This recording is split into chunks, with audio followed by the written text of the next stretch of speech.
송준석 TV. 네, 그 우지원 성우님 이제 네. 성우 지망생들을 많이 만나게 되는 계기를 또 가지게 되셨어요. 네네네네.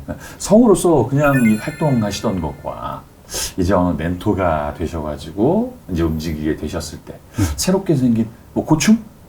아니면 뭐 에피소드 이런 것들 한번 얘기해 주셨으면 감사하겠습니다. 고충이라기보다는 네. 전에는 그래도 제가 이제 직접 플레이어로서 일만 하면 되니까 그렇죠. 이제 뭐 연출님들이나 뭐 PD님들 아니면 이제 선배님들께서 야 이건 좀 이렇게 해봐 아니면 성우님 뭐 이렇게 좀 해주세요 이렇게 그런 말씀을 들었을 때 제가 그냥 혼자 이해하고 하면 됐었는데 이거를 이제 같이 공부를 하는 분들한테 이제 연기를 해주시고 제가 이제 피드백을 드려야 되는데 이제 어느 정도 훈련을 잘 받은 플레이어들한테는 우리 시바나치만 좀 더 가볼까요? 이거 느낌 좀 더 줘볼까요? 라고 하면 어떻게 해야 되는지 바로 네? 하고 그냥 다시 하면 되는데 이걸 공부하는 입장에서는 어떻게 설명을 해서 이해할 수 있게 말씀을 드려야 되지? 라는 생각을 하게 되는 거예요. 그러니까 예전보다 제가 더 완벽하게 이해하고 말씀드리지 않으면 혼선이 생길 수 있고 어휘를 사용하는 거에 있어서도 어떤 말을 사용해서 말씀을 드리는지에 따라서도 이해를 할 수 있는 방법이 달라지더라고요. 그래서 어떻게 내가 말씀을 드려야 되는지를 더 고민하게 돼서 오히려 예전에는 좀 그런 이제 연출해 주시는 분들이 쓰시는 말씀들이 우리 성우들끼리 하는 말에 어떤 말에 해당하는지를 찾는 과정이었다고 하면 지금은 그걸 어떻게 더 완벽하게 이해해서 더 깔끔하게 설명할 수 있나를 공부를 하게 되더라고요. 그래서 오히려 저한테 더 공부를 많이 하는 시간이 좀 많이 있었던 것 같아요. 어떤 말을 사용할지 네. 말 그대로 정서화돼 있지 않은 말을 네, 사용했을 네, 때 10원짜리를 만들 수도 있는 10원어치의 연기 변화를 요구했는데 네. 10원짜리가 되는 10원짜리 연기를 하게 되는 긴장해서 네, 이게 궁극적으로는 어떤 표현을 해주시든지 간에 우리 마음속에 어느 정도 그래 이 연기는 이거다 이렇게 연출하면 된다 아니면 이렇게 연기가 나오면 된다 라고 하는 어떤 지향점은 거의 비슷한 것 같아요. 그런데 거기까지 가는 과정에서 어떻게 갈 거냐 그리고 이거를 제대로 말씀을 못 드리면 아예 다른 곳으로 정말 흉내만 내는 연기가 돼버리거나 아무것도 아닌 게 돼버리기가 너무 쉽더라고요. 그래서 더 고민을 막 많이 하게 되는 것 같아요. 확실히 성우로서 플레이어로서 듣게 되는 이 클라이언트의 요구사항 같은 경우는 저희가 쉽게 생각할 수 있는데 저희 입에서 나오는 이제 멘토로서의 한마디는 정말 어려운 것 같긴 해요. 네. 뭐 4살만 어리게 해주세요. 네. 열흘만 좀 늦게 태어난 것처럼 표현해 주세요. 저 예전에 들었던 것 중에 좀 황당한 디렉팅이라 그래야 되나요? 참 황당한 요구사항? 이런 것 중에 비슷한 예시를 하나 들었던 게 그 과일에다가 비유를 하는 거예요. 지금 너무 수박 같으니까 메론처럼 해주세요. 뭐지? 그렇죠. 저희들도 알 수 없는. 근데 이게 어떻게 보면은 그것도 결국에는 전달의 문제인데 지금 이게 가르치는 입장에서 되면은 그걸 진짜 더 이런 식으로 얘기를 하면 안 되잖아요. 그렇죠. 전달이 안 되는 거니까. 그리고 그때 그 현장에서는 그 말이 이해가 될 수 있어요. 왜냐면 지금까지 해온 어떤 진행 상황이 있으니까 그 약간 좀 더 메론 느낌 하면 잠깐만요. 네네 한번 해볼게요. 이게 되는데 돼요? 그게 없는 상태에서 앞뒤를 똑 잘라놓고 그 저번에 들었던 그 메론 그 정도 느낌인데 이거 어떻게 설명하지? 이렇게 되면 긍정적으로 받아주는 그쵸. 케이스고 질문 던지신 분한테 제가 한번 질문을 해볼게요. 수박하고 메론의 차이는 워터멜론과 메론의 차이인데 물기를 빼라는 얘기셨나요? 그게 너무 궁금해요. 정말 궁금합니다. 진짜 궁금해요. 혹시 내가 수박 같은데 멜론처럼 해주세요라는 질문은 이런 것이었다 라고 대답을 주실 수 있으시다면 저희 이 성과관 커뮤니티에 올려주시면 제가 또 그건 오해였습니다라고 두 분께 전달할 수 있는 시간을 갖도록 하겠습니다. 네, 약간의 이 오해도 없어야 됩니다. 사실. 그렇죠. 네. 그러면 요즘 미우님께서 빠져 있는 나는 요즘 들어서 이런 활동에 더 필이 꽂혀 있다.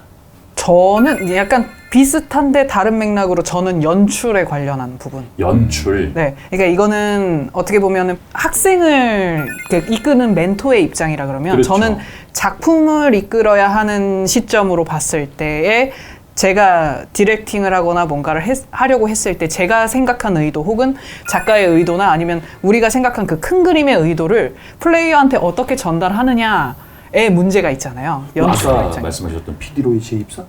PD님이 저한테 그 얘기를 되게 많이 하셨어요. PD로 재입사하라고. PD로 재입사하라고 자기 후배로 들어오라고. 아니요. 그것까지는 아니지만 약간 비슷한 맥락일 것 같아요.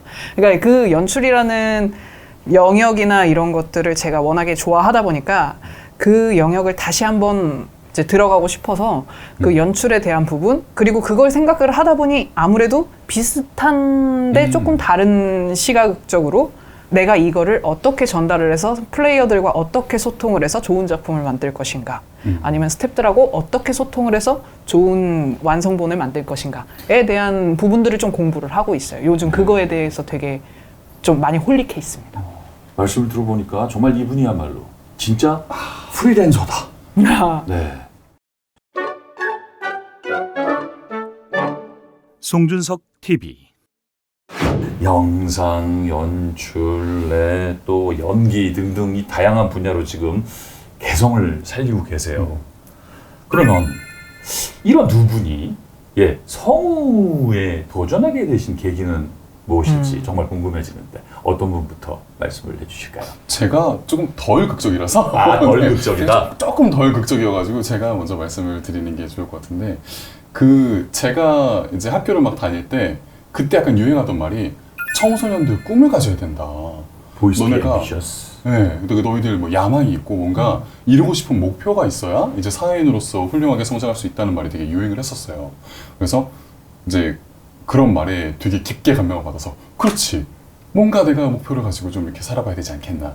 그래서 내가 할 수 있는 게 뭐지 하고 고민을 하던 때에 막 이제 고등학교에 입학을 했죠. 올라갔죠. 근데 이제 거기에서 이제 이제 지금도 그러는지 모르겠는데 선생님들이 그렇게 책을 읽으라고 시키세요. 근데 제가 출석 번호가 3번이었는데 이제 3번쯤 되니까 1번부터 차례대로 읽으라고 시키셨는데 제가 읽고 나서 야, 너 목소리 좋다. 너 방송반 들어가 볼 생각 없냐? 하시는 거예요. 그래서 웬걸? 하고 그냥 뭐 그런가 보다 하고 넘어갔는데 그 뒤로 처음 들어오는 선생님들마다 그 말을 다 하시는 거예요. 재능이 있었네. 재능충. 내 목소리 진짜 좋은가 봐. 그래서 생각을 했어요. 목소리로 할 수 있는 게 뭐가 있지? 자, 가수, 아나운서, 성우, MC 뭐? 이 생각을 해봤어요. 가수. 안 될 것 같아. 노래에서? 그때는 노래를 그렇게 막 좋아는 했는데 그냥 잘 부르지 못해서 그냥 가수는 아닌 것 같아. 아나운서 얼굴이 나오네. 뭐 진행자 아닌 것 같아. 이것도 얼굴이 나오네. 그러면 성우다. 그래서 정말 그 이후로 성우 될 거야. 응. 하고 주변에 맨날 얘기하고 다녔어요. 너 나중에 뭐 할 거야? 그럼 성우. 어떻게 됐는데 간지났어. 아무것도 안 하면서 말만 했어요. 이제 그러다가 이제 어찌어찌 뭐 대학교를 가고 뭐 이런 세월을 지냈는데 집에서 이제 너 뭐 할래? 근데 성우 하면 야 쓸데없는 소리 하지 마. 야 되면 가문의 영광이다. 막 가족들이 친척들이 막 그랬었어요. 막. 실제로 지망생 때는 반반이에요. 그런 얘기 많이 듣습니다. 맞아요. 저는 호적에서 아예 드러내겠다라는 얘기가 있었어요. 네, 그래서 별로 안 좋아하셨는데 이제 26살 때쯤 제가 기자 일을 하고 있었는데 그때 이제 게임 업계의 질을 썼었어요. 그래서 무슨 게임이 나오면 뭐 어느 회사에서 이 회사를 인수해서 뭐 어느 정도 주가가 오를 것이고 그렇게 되면 이 게임은 뭐 프로젝트가 중단이 될 거고 이렇게 되면 뭐 다른 게임이 지금 만들어지고 있는데 이 게임이 뭐 돈을 벌어서 이 회사가 이렇게 될 거다 이런 것들을 막 쓰는 이제 업계의 질을 쓰고 있었는데 어렵다. 근데 내가 원래 하고 싶었던 게 뭐지? 아 맞아 나 성우하고 싶었지. 그래서 그동안 모았던 돈을 싹 들고서 일 다 때려치우고 27살이 딱 되자마자 바로 학원에 갔어요. 그래서 부모님한테도 제 돈으로 제가 알아서 할 거니까 신경 쓰지 마시라고. 되든 말든 놔두시고 저 30살 될 때까지 안 되면 안 할 거니까 그냥 놔두시라고 하고 그리고 이제 학원에 처음 들어갔었어요. 그러고 나서 이제 합격을 해서 한 번에? 아니요. 시험은 정말 많이 봤었어요. 그러니까 공부를 안 하면서도 기자 일을 하면서도 군대에 다녀왔어야 시험을 이제 성우 시험을 볼 수 있었거든요, 당시에는. 그렇죠. 그래서 군대를 다녀온 이후부터 시험은 다 봤었어요. 그래서 떨어진 시험 다 합하면 20번은 될 거예요, 아마. 거의 20번 가까이 될 건데, 근데 정말 이제 공부를 하고 본 시험은 4번, 5번 정도였던 것 같아요. 많이 봤어요. 최소 사전 5기라고 얘기를 해야 되겠네요. 네, 아마. 네, 여러분. 네. 구지원 성우님 한 번에 바로 드신 게 아닙니다. 전체적으로 봤을 때 20번 정도를 보셨고 진정성 있게 준비하고 보신 시험이 5번 정도. 네, 그 5번 사전 5기의 성우라는 거 확실하게 알아주십시오. 갑자기 막 생각만 하고 있었는데 성우가 됐다라고 오해하지 않길 바랍니다. 네, 리우 성우님. 저는 한 방에 된 케이스입니다. 전설이 나왔습니다. 네, 여러분 한 방에 된 네. 케이스. 네. 아, 예, 그렇게만 얘기하니까 되게 그런데요. 재수가 없죠. 자세히 한번 들어보시죠. 아니, 저 같은 경우는 아까 전에 얘기했던 것처럼 제가 연출하는 걸 굉장히 좋아하고 그것 때문에 원래 연기를 배우려고 했어요. 그래서 제가 이제 배웠던 분이 이제 구자영 선생님이신데, 근데 제가 그분을 찾아가서 연기 수업을 받고 싶다고 해서 그때 당시에 열렸던 클래스에 들어가게 됐고, 근데 막상 제가 연기를 연기를 배우거나 이런 저기를 들어가기 전에 어떻게 하다 보니까 제가 정신을 차려보니 매니저가 되어 있었어요. 아, 그래서 원래 그 옆에서 제가 한 1년 반 정도를 계속 이제 스케줄을 같이 하고 거기다가 이제 수업하시는 거를 옆에 있다 보니까 수업을 전 강의를 다 듣게 되는 거예요. 제가 그러니까 수강을 하려고 한 게 아니라 거기 안에서 이제 수업이 진행되는 거 아니면 그 안에서 이제 학생들이 배우는 거 이것들을 전 옆에서 계속 보고 자연스럽게 몸에 체득이 되는 거죠. 전지적 멘토 시점으로 수업을 보신 거네요. 그죠? 그래서 그 제가 평소에 말하는 습관이나 이런 것 자체도 옆에 이제 성우분 것도 엄청난 분이 계시다 보니 항상. 말하는 거 하나하나를 굉장히 신경이 쓰게 되는 거예요. 그냥 네라는 대답을 하나 하는 것조차도 소리를 제대로 내야 하고 뭐 이런 것들이 자연스럽게 몸에 체득이 됐던 것 동화가 같아요. 들어가는 방법이 있겠네요. 그렇다 보니까 이제 선생님도 그 부분이 괜찮다고 생각하셨는지 어느 날 저한테 성우 시험을 보라고 하시더라고요. 그래서 저는 안 본다고 그랬었어요, 처음에는. 그랬는데 계속 한번 봐봐. 어차피 너 될 거라고 생각하지 않아. 그냥 한번 봐봐. 그러셨어요. 그러셔가지고 보러 갔는데 덜컥 돼버린 거죠. 그래서 사실 모두가 예상하지 못했던 결과였어요. 저도 예상하지 못했고 선생님도 예상하지 못했고 모두가 예상하지 못했던. 그래가지고 저는 어떻게 보면 그게 운이 굉장히 좋다고 생각하면 운이 좋게 된 거였고, 대신에 이제 그렇다 보니까 저는 들어와서 많은 걸 더 배웠던 것 같아요. 연기적인 부분이나 마인드적인 부분이나 아니면 기초적인 부분들은 확실히 그 1년 반의 시간이 굉장히 저를 다져줬는데 제가 직접 연기를 하고 말을 뱉고 막 이런 것들은 들어와서 더 많은 걸 했던 것 같아요. 근데 이게 연습량에 따른 어떤 그 합격을 위한 그 법칙이라는 게 사실은 말을 하지 않아도 저희가 만 시간의 법칙을 예를 들지 않아도 있거든요. 맞아요. 그렇죠. 그러니까 구재영 성우님하고 계속 있는 시간이 자연스럽게 공부를 할 수 있었던 시간이 된 거죠. 맞아요. 그러니까 다른 지망생들 같은 경우는 시간에 맞춰가지고 수업을 하고 또 가고 그런 상황이었을 텐데 그 모든 강의를 한꺼번에 네.